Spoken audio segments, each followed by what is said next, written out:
Ito ba yung tinatawag ng karamihan na hindi ako naniniwala noon dahil para sa akin, isa lamang yung teorya. Pero ngayon, ang totoo nga.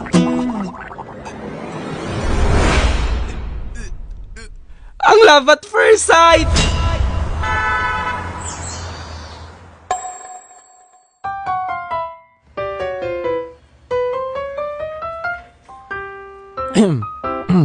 Nurse, gising na siya. Yun lang po. At simula nun, buong araw na akong nagnanakaw ng pagtingin kay JK. Class, please dalhin nyo gamit nyo dahil magka-campus tour tayo! Let's go! Uy, camping tour! Campus, anong camping? Nilibot kami ng teacher namin sa buong school at para magka-idea kayo kung gaano kalaki yung campus. Ganito kalaki yung school at marami din talaga nag-tour ng mga class since first day pa lang nga. Tapos nung nandito na kami banda sa field,